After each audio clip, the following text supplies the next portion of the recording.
زنګ ووهئ او د موبین ته ووایه ورته زه به د تا د مور په دا داسې به ژوندی در ننوځم بېرته به راسم ورته یې یاده دې وته چې هغه امریکایانو دې کور ته در ننوتي وو ته تېر نه په کندو کې پټ وې او لور یې درته ایسته خطا کړله په واوره کې پوه شوې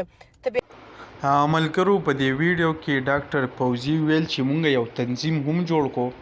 او هغه تنظیم دا رنګې دی چې کم مونږ چې په یوروپا کې څونه هم افغانیان یو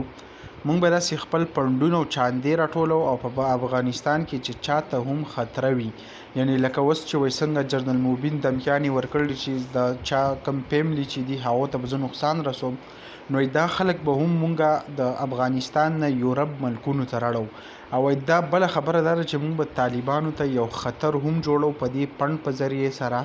وایي جنرال موبین که اوس دونه نر دی نو هغه دې څه وکړي که نه څه الزامات یې پرې هم ولګول چې افغانستان کې کله د امریکا پوج ورغی نو په دې باندې چې څه ظلمونه یا څه ورسره کړي هغه یې هم ذکر کړه بل دا وایي دا پنډ چې کوم دی په دې باندې مونږ خپل باقاعده کار شروع کړی دی او زر تر زره چې کوم دی کم خلکو ته خطره وي افغانستان کې هغه به مونږ راړو که یو طرف ته مونږ وګورو جنرال موبین کمې خبرې چې دي هغه ټولې صحیح دي ځکه لکه د دې ښځې کم خبرې که تاسو چېرته په سوشل میډیا واورئ